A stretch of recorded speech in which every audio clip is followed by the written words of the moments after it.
Olá, antagonistas! Vocês já estão inscritos na TV Antagonista?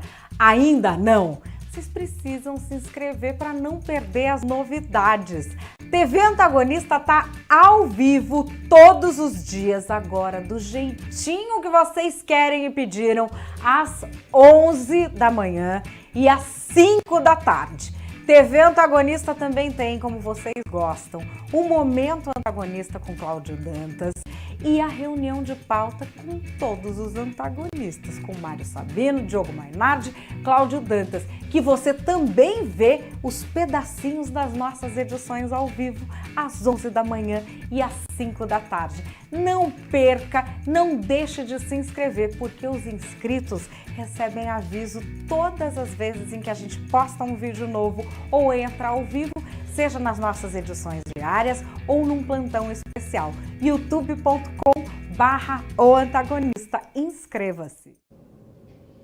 Olá, antagonistas! Muito boa tarde a vocês. Está começando aqui a TV Antagonista das 5 horas da tarde. Muito boa tarde a todos vocês que estão aí no chat, que já estão acompanhando a gente pelo www.antagonista.com e já sabem o que a gente vai trazer nessa edição.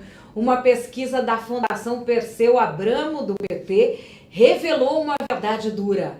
O PT não é o dono dos pobres. Essa pesquisa super interessante, feita na periferia de São Paulo. Eu já fiz para vocês um resumão que foi colocado no nosso YouTube. Você que assina o nosso canal já viu esse resumão em 7 pontos, os 7 principais pontos da pesquisa. Mas eu vou trazer a pesquisa aqui em detalhes na TV Antagonista. Já vai espalhando para as pessoas que você conhece, porque é aquilo que está na boca do povo e foi constatado pela pesquisa da Fundação Perseu Abramo. As pessoas dão sim importância para a família, as pessoas gostam sim de ter a sua religião, a religião não é um cabresto, não é conservadora como pensa a elite modernosa do PT. Essa rivalidade entre coxinhas e mortadelas é uma coisa gourmet das mídias sociais que o PT vem manipulando por aí e que não entendeu, que não estavam no coração e na mente da periferia de São Paulo. Tudo isso eu vou trazer aqui em detalhes, a pesquisa que é muito legal, os slides para vocês analisarem, e o Mário Sabino vai estar aqui para comentar daqui a pouquinho nesse programa da TV Antagonista. Vamos falar também da briguinha, da rusga entre o Kindle e João Dória Júnior. O Kindle resolveu fazer uma propaganda engraçadinha e não teve tanta graça assim, foi um tiro que saiu meio pela culatra. A gente tem o Procurador-Geral da República, Rodrigo Janot, entrando de cabeça nessa história do abuso de autoridade. Ele mandou o seu anteprojeto de lei e a gente vai detalhar para você aqui na TV Antagonista.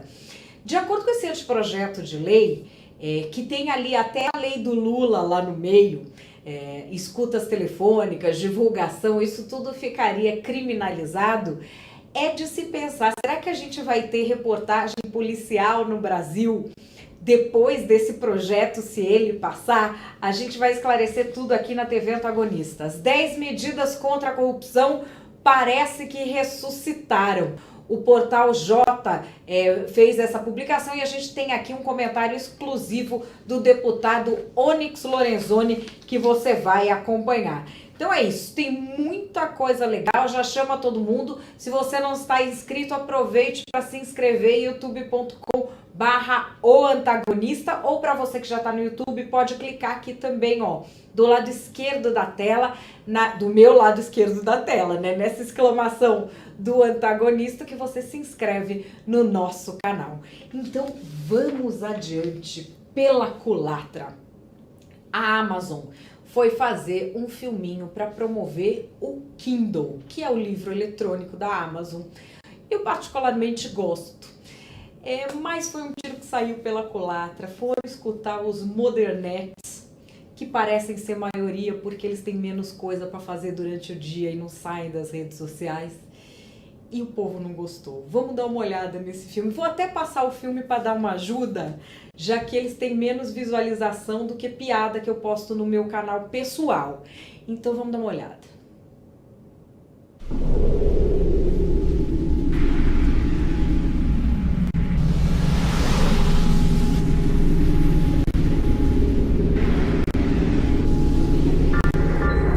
Os melhores livros, compreendeu, são aqueles que lhe dizem o que você já sabe.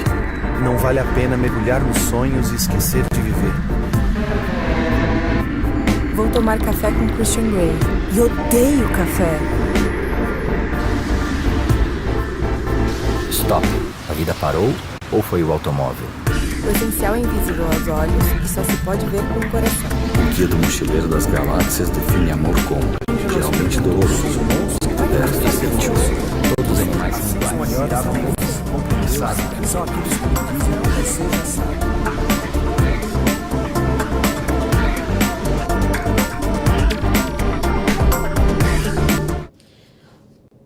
Ó, o filme até que é bem finalizado, mas a ideia, ela parte daquele espírito, vamos dizer, da vadiagem malemolente, que é o discurso bonito, mas se precisar lavar uma louça, você esquece que não vai fazer.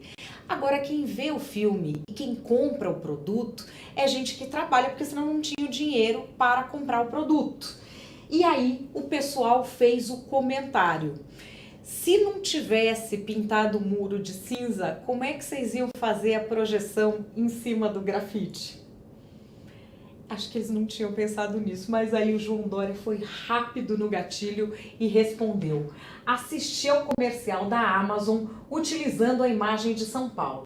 Existem várias formas de marketing tendo uma postura cidadã autêntica e não oportunista. E ele fez esse chamado para a empresa. Vamos ver. Eu acabei de assistir o comercial que a Amazon fez para o seu produto Kindle. Já que a Amazon gosta tanto de São Paulo, gosta tanto do Brasil, ajude a nossa cidade, ajude a quem precisa.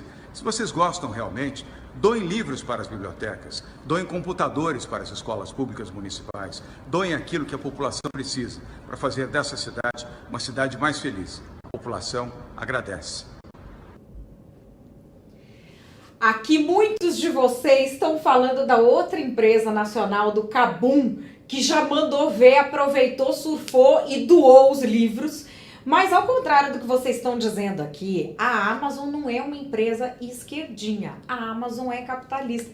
E eu tenho certeza que ela vai abrir o seu coração para as bibliotecas públicas de São Paulo e abrir os seus olhos para essa pesquisa que a gente vai mostrar daqui a pouquinho, com o que a população realmente pensa.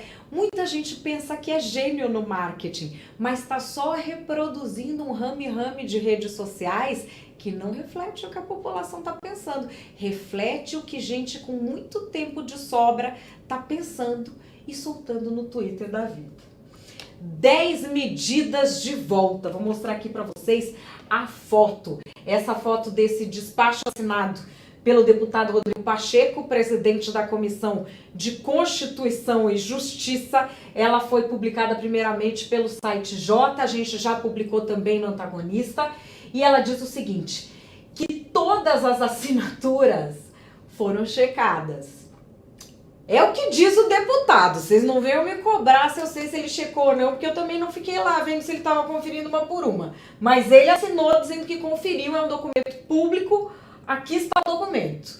Para efeitos legais, conferidas estão 1.741.721 assinaturas, conforme relatório de conferência produzido pela Secretaria-Geral da Mesa. E aí, esse processado, que eles dizem, essa conclusão foi encaminhada ao presidente da Câmara dos Deputados. O registro conferiu nome legível, identificação e assinatura. As 10 medidas contra a corrupção começam a tramitar de novo. Então a gente fez o que aqui na TV Antagonista? A gente ligou lá para o Onyx Lorenzoni e perguntamos, Onyx, e agora? Ele respondeu, vamos ouvir. Gente, hoje o presidente da CCJ, Rodrigo Pacheco, enviou ao presidente da Câmara dos Deputados a retificação de mais de 1.700.000 assinaturas do projeto das 10 medidas. As pessoas me perguntam, o que vai acontecer? Ninguém sabe, ainda não há uma definição. O caminho mais cômodo para o presidente é transferir o projeto para o Senado Federal e retomar a tramitação lá no Senado. Acho que deve ser esse o caminho que ele vai seguir, porque a gente tem que ter claro o seguinte, tudo aquilo que o Fux falou e tudo aquilo que o Fux escreveu não vale mais, porque ele extinguiu o processo. Portanto, a única coisa que derivou da ação do ministro Fux foi a retirada das garras do Renan Calheiros, o projeto das 10 medidas, trouxe de volta para cá, para a Câmara, exigiu a conferência das assinaturas. Bom, agora está na dependência da decisão do presidente da Câmara. Mas todas as informações que eu colhi hoje à tarde sinalizam de que ele vai para o Senado. E é lá que vai ser a nossa próxima batalha a favor das 10 medidas na luta contra a corrupção. Bom, aqui está o Wesley Reis falando que as 10 medidas já se perderam, que mudou há muito tempo, que nada vai acontecer, mas o P. Guedes 1000 está dizendo no nosso chat do YouTube. Que tal se a gente encher a caixa de correio do Rodrigo Maia? Gente, olha que ideia boa! Como o Rodrigo Maia vai ficar feliz se ele começar a receber e-mails de todos vocês, dando sugestões bonitas. Vamos pensar depois numa forma conjunta de fazer isso, porque eu acho que é um ato cívico, né? Um ato que só ajuda o Brasil. Olha aí, é uma ideia boa que vocês estão dando por aqui. Lei do Lula. Por que lei do Lula? A gente tem aqui o artigo 24 desse anteprojeto de lei do abuso de autoridade, que foi apresentado pela Procuradoria-Geral da República. A gente vai analisar daqui a pouquinho com o Mário Sabino, ponto a ponto, esse projeto. Mas eu quero mostrar para vocês isso aqui em especial que saiu no Antagonista. Esse artigo 24, ofender sem justa causa a intimidade, a vida privada, a honra ou a imagem de investigado, acusado ou parte, divulgando conteúdo de gravação, de comunicação telefônica ou telemática que não guarde relação com a administração da justiça, a ordem pública ou outro interesse público. Pena, detenção de 6 meses a 3 anos e multa. A questão é, o Lula já teria processado com base nesse artigo o Sérgio Moro por causa daquela história do Bessias. E aí o Sérgio Moro ia ter que brigar, porque vocês acham que isso era de interesse público ou não?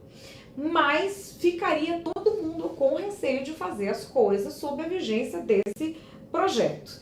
E tem um outro ponto que é curiosíssimo, que é esse aqui no artigo 11. Constranger o preso ou detento, mediante violência ou grave ameaça.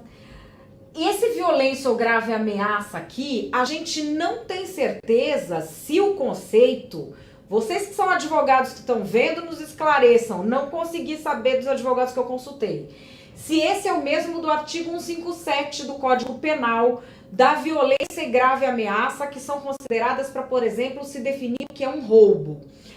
Não sabemos se isso aqui ficaria subjetivo ou se seriam as mesmas hipóteses. Não está esclarecido no projeto. Enfim, se você constranger o preso mediante violência ou grave ameaça ou depois de ter lhe reduzido por qualquer meio a capacidade de resistência, entenderam por quê? Porque abre demais. A participar de ato de divulgação de informações aos meios de comunicação social ou ser fotografado ou filmado com essa finalidade, pena de detenção de 1 a 5 anos e multa. Gente, vocês avaliam os programas policiais. O Brasil vai ser o primeiro país do mundo a não ter mais nenhum programa policial. Porque primeiro era mediante violência ou grave ameaça ou ter reduzido por qualquer meio a capacidade de resistência. Isso aqui é altamente subjetivo. Aliás, o anteprojeto inteiro é assim. É porque o fulano fez isso para constranger ou sabendo. Enfim, eles vão colocar o quê? Bola de cristal, psiquiatra. Eu ainda não entendi onde quer chegar esse... Eu achei um projeto bem estranho, para falar a verdade. Mas a gente vai debater daqui a pouquinho com o Mário Sabino. Já avisa todo mundo aí para mandar suas perguntas que nós vamos responder no chat na medida do possível. Vocês estão aqui aposentando já, né, os apresentadores de programas policiais. Não sabemos se esse projeto vai adiante ou não. Agora vamos saber da história do filme da Polícia Federal, que isso aí tá dando a maior brigaiada, mas é uma história pitoresca. Existe uma história de uma equipe que está fazendo um filme que teria pedido uma autorização para utilizar as imagens feitas pela Polícia Federal do Lula, e aí o Sérgio Moro pediu uma explicação à Polícia Federal. E agora a gente tem aqui, olha, uma explicação que foi dada. O delegado Igor Romário de Paula deu as devidas explicações a Sérgio Moro diante de uma petição que foi apresentada pelos advogados de Lula. Eles acusavam a PF de ceder imagens do dia da condução coercitiva à produção de um filme sobre a Lava Jato.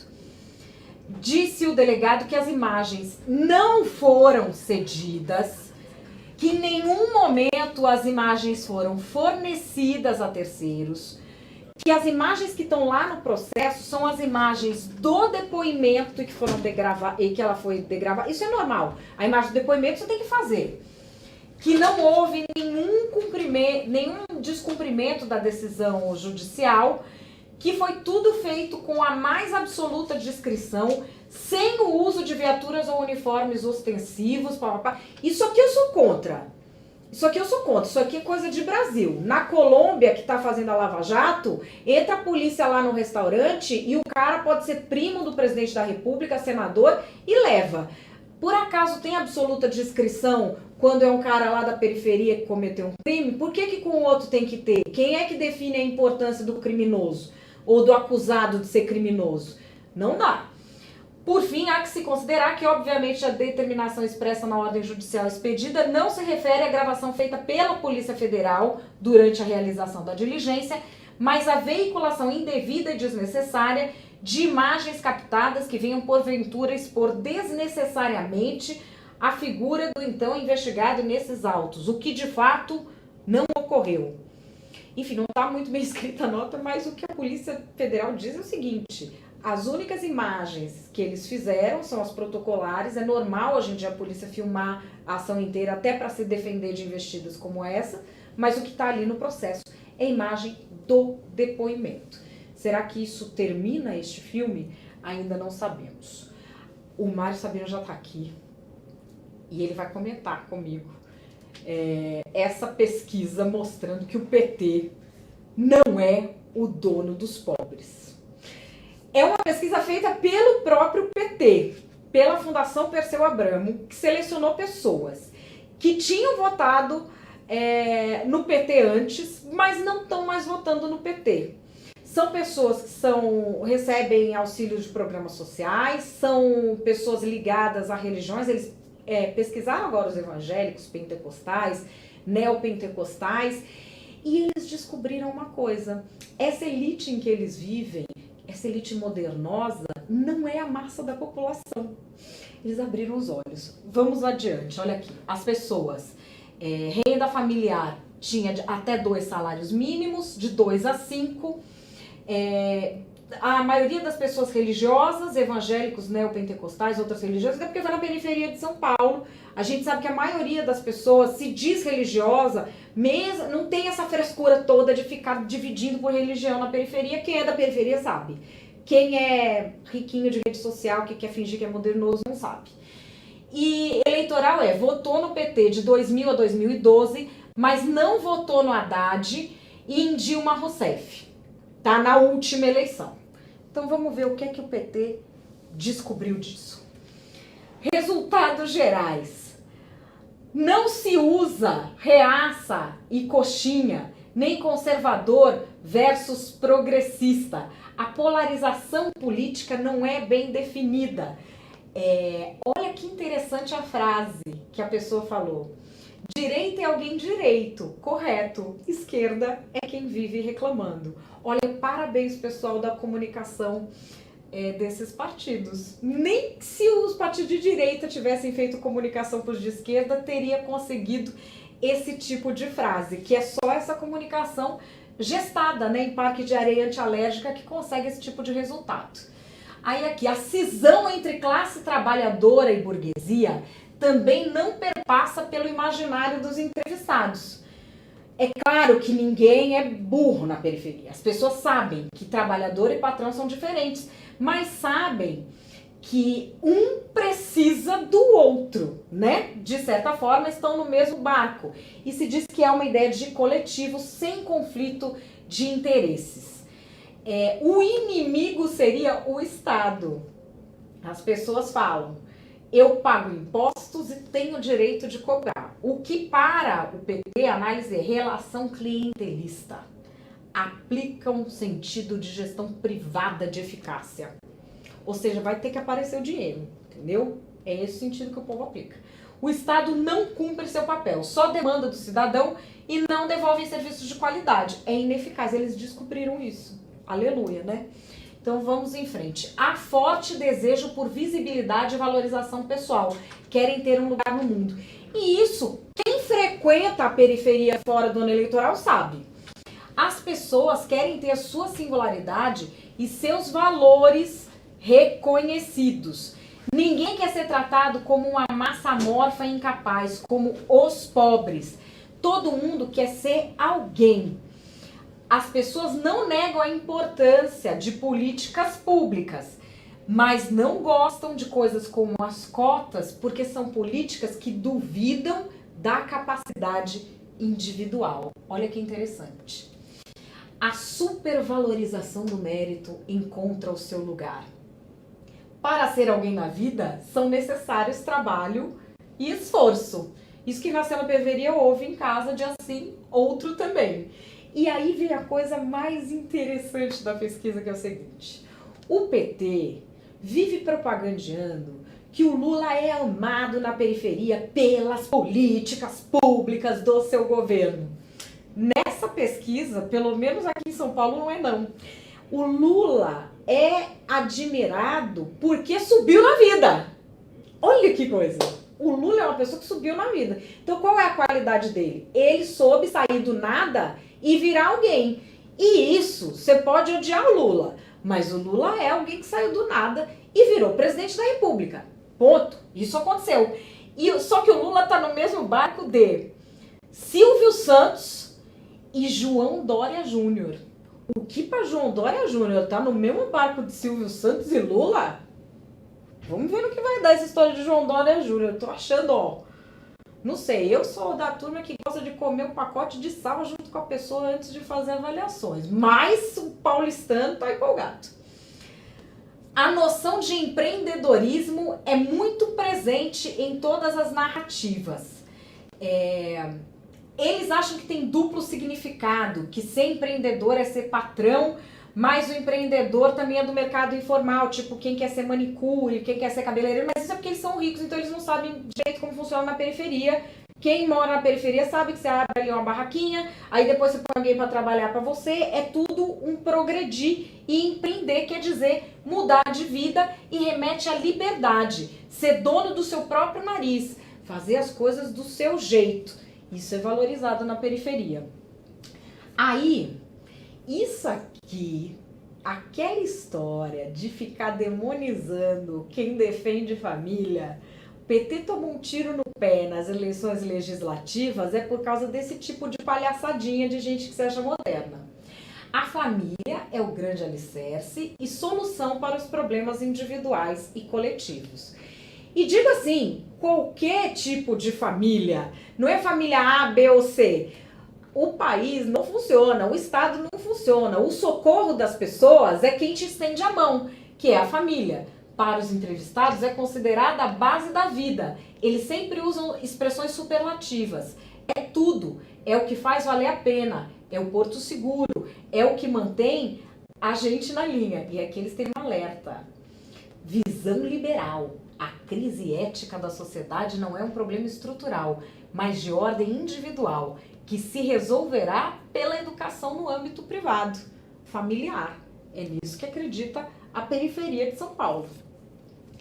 Escola. Isso aqui, cada um quer o melhor para o seu filho, né? Entendem a escola particular como melhor. grande maioria almeja colocar os filhos em escola particular. E aí fala, demonstrando mais uma vez uma descrença na coisa pública. Queria muito saber quem é que tem dinheiro dentro do PT que tem filho em escola pública. Porque até hoje, que tinha dinheiro para pôr em escola particular e pôs na pública, eu só conhecia a Luiz Helena. Não conheço mais nenhum. Se tiver para me apresentar, pode apresentar. Porque todo mundo que eu conheço dá todo o suor, deixa um rim por ano na escola particular para o filho ter a melhor educação possível. Na periferia não é diferente. E há redes de escolas com preços que não são tão altos e se estabelecem na periferia de São Paulo exatamente buscando esse público. Aqui, olha, as pessoas acham que a falta de sucesso é por causa do baixo rendimento escolar e falta de esforço pessoal.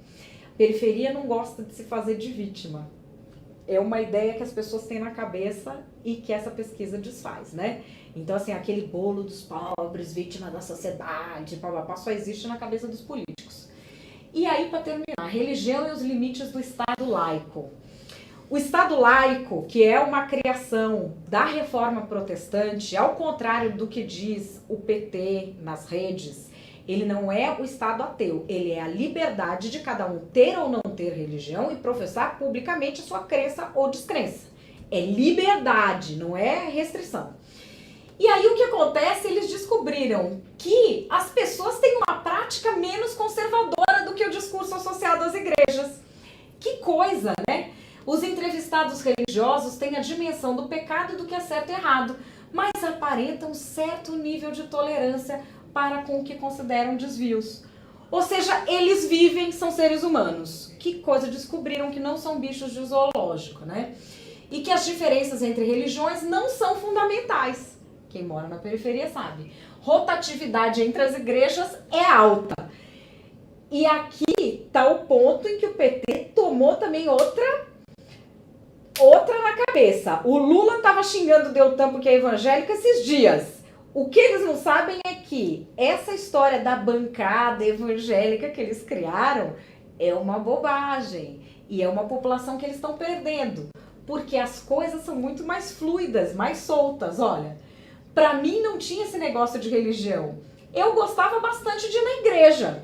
Então eu já frequentei batista, adventista, evangélica. Aí você fala, como? Que loucura é essa?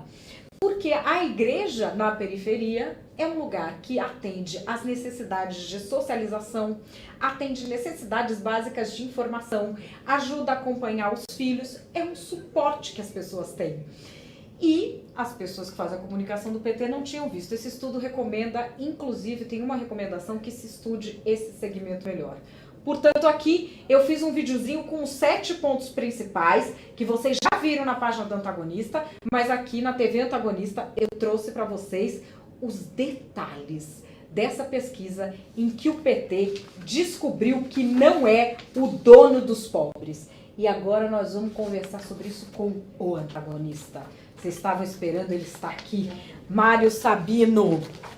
E aí, Mário? Tudo bem, Marlene? Tudo bem. O que você achou, Mário, dessa pesquisa? Essa pesquisa da Fundação Perseu Abramo, ela é sensacional, porque o PT descobriu não só que não é dono dos pobres, mas também descobriu que os pobres não são idiotas, né?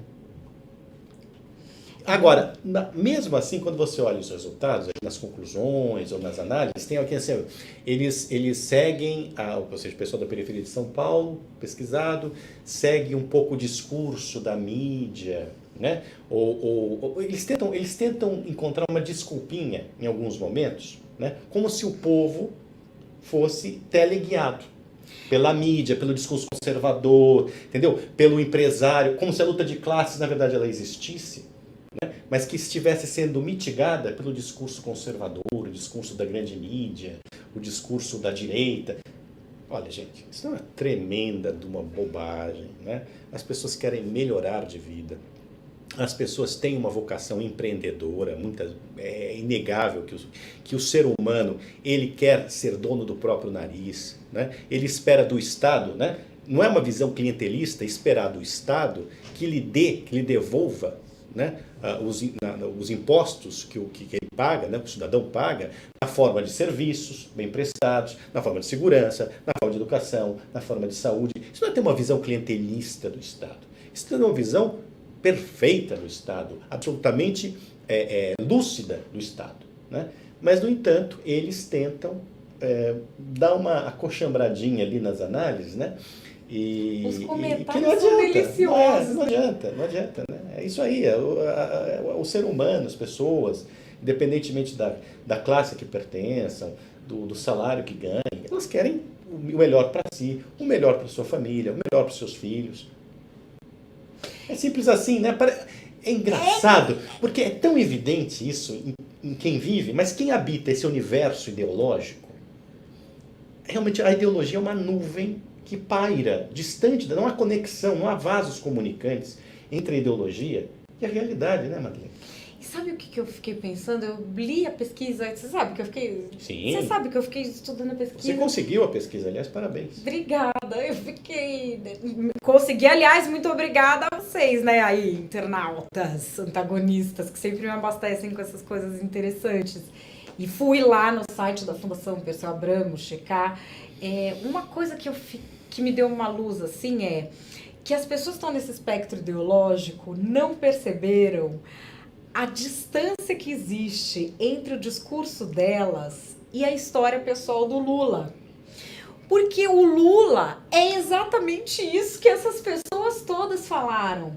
Ele é o cara que quis deixar a marca dele, que quis se destacar no meio dos outros, que quis fazer o nome dele, que tá aí com 70 anos de idade bravateando. Por que o outro tem que ficar lá sendo uma massa amorfa? O Lula é um exemplo de sucesso capitalista. O problema do Lula é que ele fez sucesso com o dinheiro dos outros, né? Mas ele fez sucesso dentro do capitalismo. Sim, né? mas é um sucesso tipicamente capitalista. Aquela história que ele fala, eu usei macacão 27 anos, não me acostumei. Terno e gravata, eu pus 3 dias e fiquei acostumado. Mas, Madeleine, quando você é comunista, vamos chamar as coisas pelo nome, né? Vamos sem subterfúgio de socialista, de esquerda, né? Como você é comunista, todo mundo que adere ao comunismo nunca é para estar no chão da fábrica, é para ser chefe, é para ser líder. Quem pensa em comunismo, que acha que o comunismo é a melhor coisa do mundo, é para estar dirigindo, não é para estar lá. E você promete a quem está lá embaixo que um dia você vai estar aqui em cima. Não é igualdade. O discurso que seduz não é o discurso da igualdade, porque os seres humanos não são iguais. Eles têm potencialidades diferentes, eles têm interesses diferentes, eles têm inteligências diferentes. O que é preciso garantir é que haja oportunidades iguais para todos. Por exemplo, a escola pública, né? Eu estudei em escola pública até que a escola pública se tornasse inviável, né? E eu estudei com escola pública, eu estudei ao lado de filho de garçom, de filho de manicure, tinha filho de político. Era uma escola que agregava todo tipo de gente, de todas as classes sociais. Isso era muito bom. E eu acho um privilégio ter tido essa experiência. Ao contrário dos nossos filhos, né, que têm que estudar em escolas particulares porque não existe mais escola pública. E quem, como você disse, não importa a classe social, quem pode, coloca em escola privada. A escola pública é um lixo. Todo mundo. Né? A gente vê, por exemplo, as redes que tem na periferia de São Paulo, a pessoa que tem escola que a mensalidade é mais baixa e já fazem as redes. A pessoa ali do bairro podendo, ela vai por o filho lá. E não necessariamente a escola particular é grande coisa, hein? Não, né? Mas já é o menorzinho, pelo menos o professor vai. Pelo menos o professor vai. Tem Agora, todo dia a aula. Tá? Então, esse é o exemplo assim, de oportunidades iguais. É você ter, por exemplo, uma escola pública que garanta um bom nível educacional para todo mundo. É isso que as pessoas querem, é isso que as pessoas esperam do Estado. Agora, no mais, as pessoas querem trilhar o seu próprio caminho. Né? Não querem ninguém mandando, né? Ninguém de pastor, né? E você como um integrante de um rebanho. Isso não existe. E tem uma coisa que eles não reconhecem isso na pesquisa. Eu vou vendo ali os comentários, eles acham que que as pessoas estão sendo pastoreadas de qualquer jeito. Pela mídia, pelo discurso conservador, não é? E assim, é muito claro pra gente, a gente acompanha aqui o que vocês estão falando, as pessoas não é porque estão assistindo alguma coisa que elas estão concordando. Claro. Elas assistem, hora elas concordam com alguma coisa, hora a gente discorda, mas existe o debate. a esquerda retira. Mas isso, olha, gente, isso não é discurso de direitista, isso é histórico. A esquerda, a pretexto de dar voz ao oprimido, ao pobre, ao desvalido, na verdade, ele é um discurso extremamente paternalista, né, de quem se coloca na vanguarda, né, o discurso da vanguarda, nós estamos na vanguarda da sociedade e que venham atrás de nós, é um leninismo, né, basicamente é isso. E você retira do sujeito a sua subjetividade, justamente, ou seja, a sua capacidade de discernimento, a sua capacidade de escolha, né? Não deu certo, as experiências comunistas, socialistas, não deram certo em nenhum lugar do mundo. Por quê? Porque elas vão contra a natureza humana. Madeleine, China, tudo bem, tem lá um sistema meio híbrido, autoritário, mas isso não tem menos a ver com o comunismo, mas com a história da China, que sempre foi um país extremamente centralizado, com uma autoridade forte, né? Na época do Império e na época do comunismo, até porque é uma nação de bilhões de pessoas, sempre foi uma nação muita gente, né? Não conhece também a noção de democracia e tudo mais, enfim, é uma outra cultura. Mas é um povo mais antigo de mercadores. Os chineses são grandes mercadores, são grandes comerciantes, né? Sempre foram, né? E, no entanto, durante, 70 anos, tentaram segurar essa índole de um povo que há milênios comerciava. Agora, quando fizeram lá esse híbrido, o que aconteceu? A China explodiu. Sim. Né? É da natureza. É da natureza. E os brasileiros, eles não são mais empreendedores, isso é visível. Por quê? Porque eles têm menos educação, eles têm menos oportunidades. Tem um Estado gigantesco, com elefantíase, que oprime. Você viu o vídeo que a gente pôs hoje de manhã? Sim. Do empresário mostrando a história da multa, que cada cidade você tem uma legislação. Você não consegue empreender porque as pessoas que fazem as regras são loucas, né? Claro. O pessoal aqui está perguntando para você da bancada evangélica. O que você acha da bancada evangélica? Olha, eu não vou falar da bancada evangélica, porque assim, às vezes há interesses um pouco díspares dentro dessa bancada evangélica, e essa bancada evangélica também já apoiou coisas que, enfim, com as quais eu não concordo, mas não é o ponto que interessa, né? O ponto que interessa é o seguinte: estas igrejas, concorde-se ou não, a maior parte delas, né, elas têm um efeito, uma missão, têm exercido uma missão civilizatória. Essa é a verdade. Elas ocuparam um espaço que foi deixado pela Igreja Católica, que é uma igreja incompetente, que mantém as portas fechadas, com um discurso completamente fora da realidade. No entanto, essas igrejas evangélicas, enfim, posso definir assim, elas vieram ocupar um espaço, né, que foi deixado, esse vácuo deixado pela Igreja Católica. E essas igrejas, elas têm de fato uma atuação muito próxima da realidade, né? E se você for ler, Madeleine, é uma coisa que eu recomendaria aos petistas ler Maquiavel, porque Maquiavel, no Príncipe, já dizia qual era para ele o principal papel da religião. O principal papel da religião, para ele, não tinha a ver com fé, mas na propagação e na fixação de valores morais. E é esse papel que as igrejas evangélicas vêm desempenhando em maior ou menor grau. Não importa também se tem ali um que é mais oportunista, menos oportunista, tem um picareta ou não. De modo geral, esse papel que essas igrejas vêm exercendo. Elas transmitem valores ligados à moralidade na sua acepção mais genuína, né? Ou seja, não é moralismo, olha, é importante trabalhar, é importante estudar, você não pode bater na sua mulher, você não pode beber, né? Você tem que seguir preceitos mínimos de vida, você tem que estar limpo, tomar banho, né? Que são coisas que de fato fazem diferença, né? Que empurram o indivíduo para frente. E atendem as pessoas, isso assim, todas as igrejas evangélicas, uma coisa que eu acho elitista, que eles reclamam que há igrejas que ludibriam as pessoas. Há mesmo igrejas que ludibriam as pessoas. Agora, se todos os seres humanos são iguais em dignidade e direitos, Por que um rico pode escolher ser ludibriado por um astrólogo e o pobre não pode escolher ser ludibriado pelo pastor da sua preferência?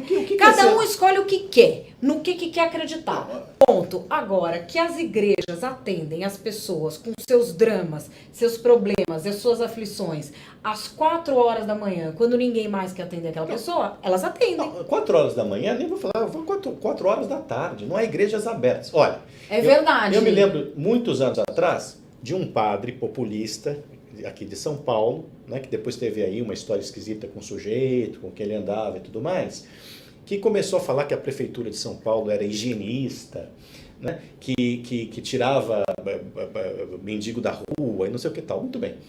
Eu, na revista em que eu trabalhava, eu pedi aos repórteres que fossem à igreja do padre, para ver se as portas dessa igreja estavam abertas. E as portas estavam fechadas e permaneciam fechadas durante o dia, e mais, com muros, com cerca elétrica e câmera de vigilância. Então, assim, o que eu quero dizer é que ludibriar é dizer que faz e não fazer. Né? Ou seja, eu atendo, eu acolho. Né? Eu não estou falando aqui apenas de igreja católica, estou falando no geral. Mesmo o Estado, né? O Estado assistencialista, esse Estado assistencialista que o PT defende. Né? As pessoas não querem assistencialismo, as pessoas querem resultado do Estado. E elas vão procurar assistencialismo aonde é possível, ou seja, naquelas instituições que têm este papel, que é, no caso, são as igrejas. Elas têm um papel assistencialista, mas elas não escondem isso. Não. Elas não, entendeu? O que eu quero dizer, elas não são demagógicas neste sentido. Não, e quando elas falam, olha, você vem aqui que vai ter o atendimento do não sei o que, tal hora, mutirão das mães, babá. Vai ter. Exato. Você pode ir lá. Exato. Que vai ter. Pode ser o pastor que mais mente, o mais não sei o que, que mais inventa história. Você vai lá que eles vão atender. E olha, eu não estou aqui para defender malandro que explora as pessoas e tudo mais, mas eu também não sou paternalista a ponto de achar que todo mundo que procura uma igreja, né, está sendo inteiramente enganado. E que a pessoa tá, só porque alguém tá falando no púlpito, a pessoa lá embaixo tá concordando. Está acreditando, não é assim, né? Agora, o que partidos como o PT acham é que eles podem se tornar essas igrejas enganadoras.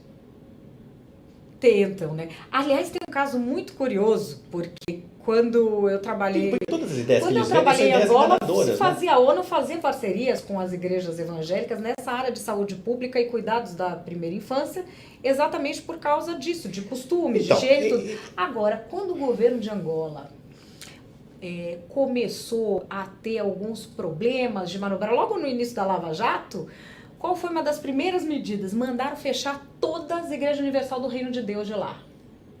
Porque não podia dividir a atenção. Agora, Madeleine, assim, eu estou fazendo uma defesa, assim, ou eu estou entendendo, é uma defesa, assim, do papel geral, né? De todas. De todas as igrejas. É óbvio que se você pegar algumas igrejas evangélicas, elas têm algumas ligações perigosas, né? Partidos. Com partidos políticos, inclusive o PT. Uhum. Inclusive o PT, né? Por exemplo, tudo parece convergir para isso, que aquele dinheiro, por exemplo, daquele do dossiê Fajuto, do PT contra o José Serra em 2006, aquele dinheiro, 1.750.000, aquele dinheiro era em notas muito miúdas e velhas, né? Aquele dinheiro, aparentemente, veio de uma igreja evangélica, a julgar pela espécie do dinheiro, entendeu? Então, assim, eu acho que evidentemente que eu não estou aqui particularizando, estou falando só do papel dessas igrejas, né? Mas a Elas fé da ocupam pessoa... o vácuo da Igreja Católica, desculpe, e também do Estado. Mas acho que são coisas diferentes que a gente está analisando ali, porque a pessoa que de repente vai lá, a pessoa da periferia, ela não é alguém burro porque ela foi numa igreja e de repente tem um desses caras. O que a gente viu é que eles trocam de igreja também. E trocam de partido. Entendeu? E trocam de partido, porque as pessoas, elas não são rebanho de ninguém. Elas não pertencem a um pastor. Ponham na cabeça, certo? As pessoas, elas seguem, digamos assim, quem lhes dá alguma coisa em troca. Isso não é estabelecer uma relação clientelista. Isso é estabelecer uma relação autêntica, verdadeira. E, vamos falar em segue alguém, eu queria trazer aqui para você, quem é que o Janot está seguindo? Por falar Por em quê? cega, eu tô aqui do anteprojeto? eu tô com o anteprojeto do abuso de autoridade aqui. Eu tava quase chamando um pastor, porque eu acho que vai precisar um pastor, um psiquiatra e o Chico Xavier para cada atuação que for fazer de acordo com esse projeto. Vou ler aqui alguns artigos. Pois não. Privar alguém de liberdade ordenando ou executando a medida fora das hipóteses legais com a intenção deliberada de constrangê-lo indevidamente. Pleiteia a medida de privação da liberdade fora das hipóteses legais com a intenção deliberada de constranger alguém indevidamente. Aqui. Submeter o preso ao uso de algema ou outro objeto que lhe tolhe a locomoção sem justa causa e com o fim deliberado de constrangê-lo indevidamente ou provocar sua exposição vexatória. Como é que nós vamos saber se houve esse fim deliberado? Olha, É um polígrafo? o que eu acho é o seguinte. Leitura de alma Pois é. ou é só para constranger e você poder processar sempre? Por exemplo, aquele artigo que fala sobre divulgação de grampos, de áudios, né? Que isso também é um crime, a menos que atenda ao interesse da administração da justiça e pública, etc. Muito bem. Vou fazer um comentário geral sobre esse anteprojeto. Veja, coibir abuso de autoridade é uma coisa que parece boa, né? No entanto, o que é importante ter presente é o contexto, né? Este projeto, o anteprojeto de abuso de autoridade, que estava sendo gestado pelo senhor Renan Calheiros e sua turma no Senado, no Congresso, ele serve apenas e tão somente para constranger o Ministério Público e a Justiça neste momento de Lava Jato. Só serve para... Eles só se preocuparam com abuso de autoridade por causa disso, para não se verem em maus lençóis, né? Perante os eleitores, perante os cidadãos, tentar se defender, poder contra-atacar, né? Então, esse é o ponto. O senhor Rodrigo Janot, ele pode ter tido até a boa intenção, e eu não tenho como duvidar disso, né? Ao tentar, porque ele mitigou ali algumas coisas, né? Por exemplo, ele conseguiu descriminalizar, é fantástico porque parece surreal, né, você dizer isso, descriminalizar, por exemplo, decisões judiciais, né, que estavam no projeto, que estão no projeto do senhor Renan Calheiros e companhia. No entanto, eu acho que o Rodrigo Janot, na intenção de mitigar o que eles estão gestando lá, acabou legitimando, né, porque se eu dou uma contribuição, mesmo que seja para melhorar, eu estou legitimando alguma coisa que, no meu entender, e no entender de muita gente, não visa somente constranger o trabalho do Ministério Público e da Justiça neste momento. Então, assim, só para acabar aqui, dar um fecho nessa história, é um projeto, na verdade, o senhor Rodrigo Janot acabou chancelando essa estrovenga que está sendo votada, me parece que amanhã, né? Olha, aqui vocês estão falando que são 12 anos, o prioritário. Eu ouvi 12 anos. O prioritário. Ouvi, não li. Não, tem um negócio de até 12 anos, porque é quando você tem filhos crianças e adolescência na legislação brasileira começa aos 13. Mas o que é prioritário da conversão de regime é quando o detento tem mais de 80 anos de idade, não são 70, como um monte de gente pensa, quando é responsável por pessoa com deficiência mental ou menor de até 6 anos de idade. Essas conversões de regime, elas são prioritárias. Então, assim, a lei coloca que a decisão do juiz prioritariamente é a conversão de regime no caso de prisão preventiva. Quando é do cumprimento de sentença, aí já não. Entendeu? Mas, assim, se você for, sei lá, mulher, assim, de um ex-governador, aí pode ser filho de 40 anos. Eu acho que facilita, né? Ele é muito independente. O Marcelo Bretas seguiu a legislação ali, enfim. A gente sabe que a justiça no Brasil só segue a legislação. Na verdade, esse povo assim que pega um desodorante no mercado, tudo é tratado desse mesmo jeito, não é verdade? Agora o povo tá pedindo aqui para você comentar TSE. TSE, como íamos dizendo, Nós conversamos isso Pois de é, manhã. como íamos dizendo ontem, né, essa ação no TSE, ela já se encaminhava para ser postergada, né, o julgamento para ser postergado, o resultado do julgamento. Veja, eles podem até marcar o julgamento para a semana que vem. Agora, o Gilmar Mendes disse, uma tendência para marcar. Bom, a gente contou a história aí, o jogo já está todo jogado. Não, né? vamos explicar o jogo qual que é. O Herman Benjamin... Outra vez a gente vai explicar? Vamos. Catou o negócio lá, falou, a minha parte aqui, filhão, não vai ter dúvida, vou mandar brasa. Pedir a cassação. Pedir a cassação, fazer o relatório.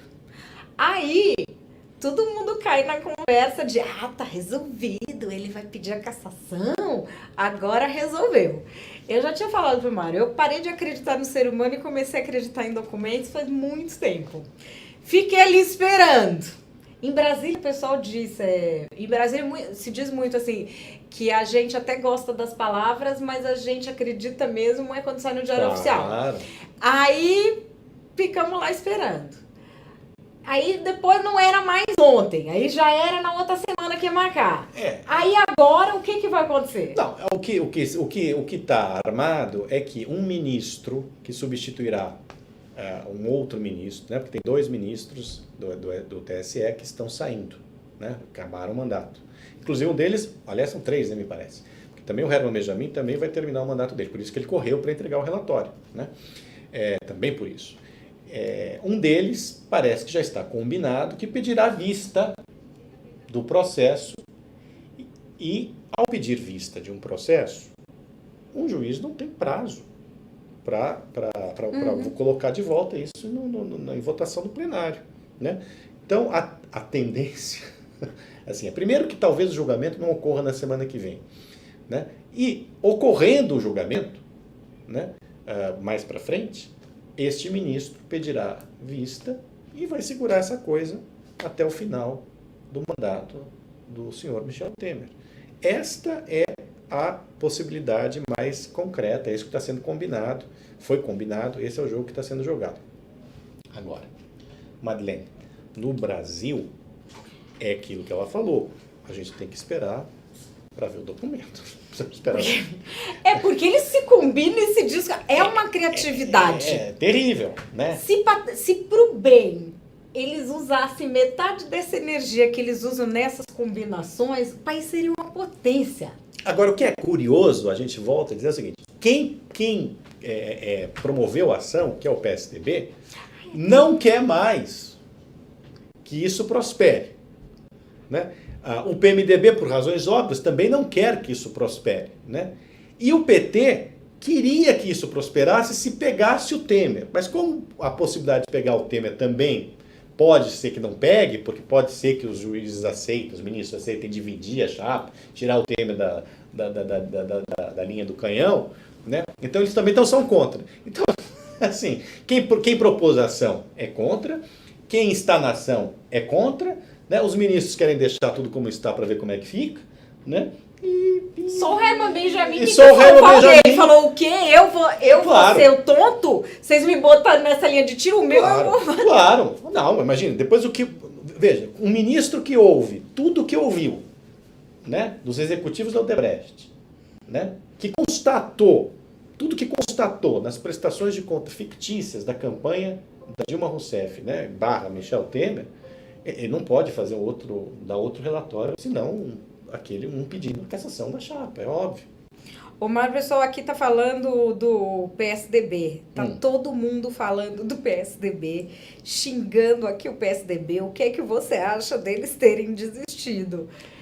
Gente, eu acho que o PSDB, no momento em que o Brasil precisa de... Tô falando como estratégia de partido. No momento em que o Brasil precisa de lideranças fortes, a força não está na covardia. Mas aqui, não dá. Quando for... Olha, gente, eu tô acompanhando esse negócio desde 2015, quando eles entraram com a ação, né? E converso com políticos e tudo mais. Num primeiro momento, eles achavam que derrubariam, que não o impeachment, porque essa história começa assim, eles, diante do abuso de poder financeiro, né, econômico, na campanha da Dilma Rousseff, eles entraram com a ação no TSE pedindo a cassação. Muito bem.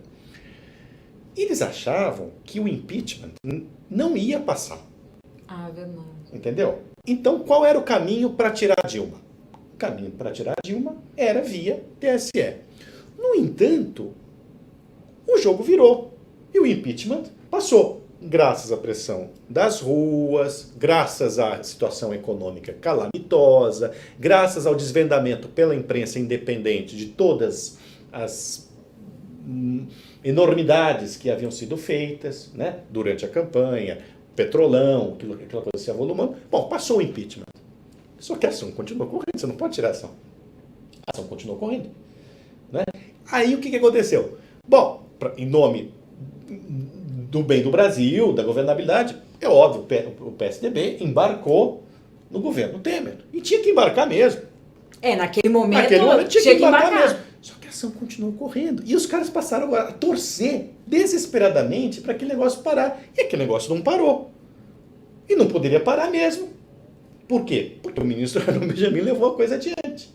O Benjamin leva o trabalho dele Então, a vocês sério, entendem? que é uma coisa que ninguém esperava. Ninguém esperava que Como assim esse homem leva o trabalho dele a sério? Ele tá levando a sério. O que é isso? Ele está trabalhando aqui, E eu chama esse ouvia, homem. o que é mais engraçado é que eu ouvia dos tucanos, pô, o cara tá levando a coisa adiante.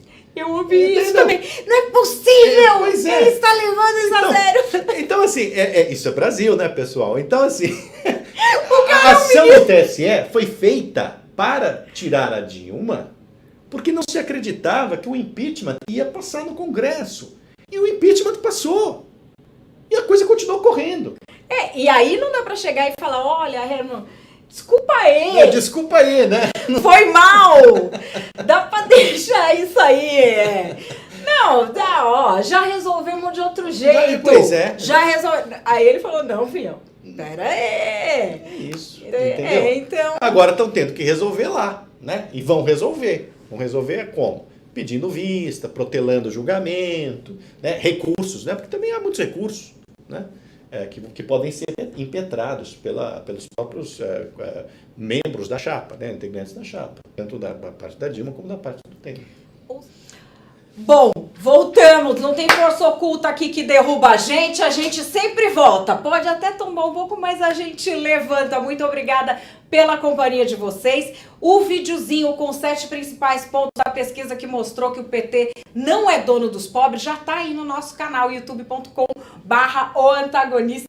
Muito obrigada a todos vocês que estão aí mandando recado, mandando força toda vez que a gente cai e volta, que vocês estão escutando a gente nos bastidores. É muito bom ter a companhia, ter o carinho, ter a colaboração de vocês todos aqui na TV Antagonista. Se você assiste sempre e nunca se inscreveu, aproveite para se inscrever. youtube.com/oantagonista. Para você que já está no YouTube, clica aqui, ó, na exclamação do antagonista, que aí você se inscreve no nosso canal. Quais são as vantagens? Você é avisado quando a gente entra ao vivo de segunda a sexta-feira, às 11 da manhã, às 5 da tarde, quando a gente posta reunião de pauta, o Momento Antagonista, os plantões especiais da TV Antagonista, reportagens especiais, entrevistas, enfim, não precisa ficar entrando no canal para ver o que tem de novo, você vai ser avisado no seu e-mail, no seu celular, onde você escolher.